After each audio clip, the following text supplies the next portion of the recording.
One Dark Window by Rachel Gillig, who wrote Night and the Moth, which is one of my favorite books of all time.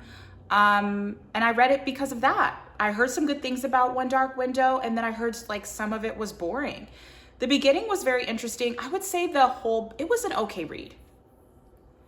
It was an okay read. I think I'm gonna give it like a 3.75 or a 4.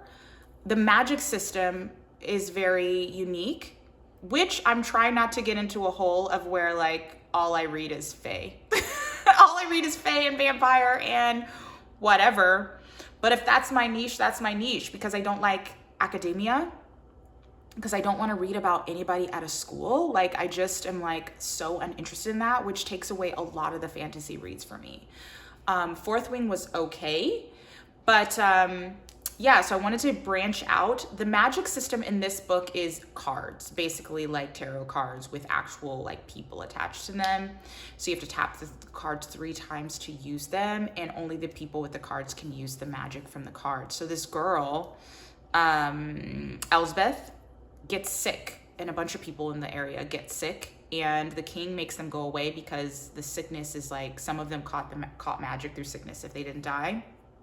And she did, and she hid it. She hid that she had magic, and she had the monster card, and it lived in her. It was living in her for like 10 years since she was a child. And the entire book, it's like, let me out. Let me out. There's this fog, and the fog is like continuing to expand, and no king has been able to stop the fog, because you have to have these two cards to stop the fog, and no one's been able to get them. So the entire book, the creature's like, let me out. He's not harming her. He's like, I've been protecting you. And sometimes he is protecting her. When she listens to him, it usually goes well. When she doesn't listen to him, he's like, see, I told you, lie about this, say this. And she's like, no. And the creature just gets closer and closer to emerging.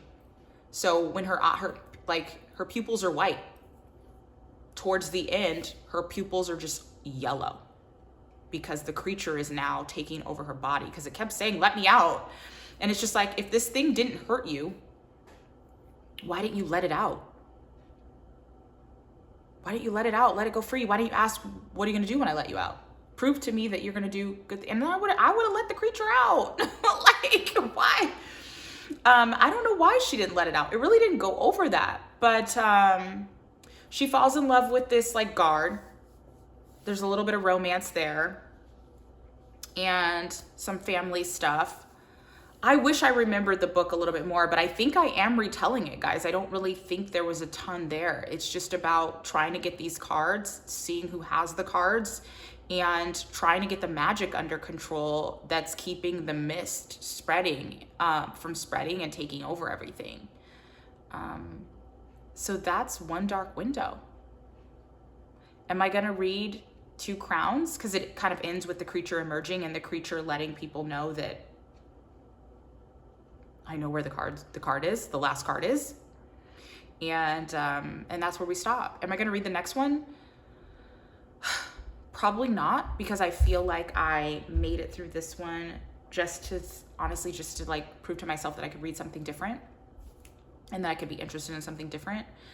But I just started The Serpent and the Wing of Night or something like that, and I'm just like consuming it. Like, it's on Kindle Unlimited. Oh, this is also on Kindle Unlimited, which is great. But I think I have to get to the place where I understand that like some books are just not for you. But I'm glad I had the experience. But I think book 1 is where I stop. Bye.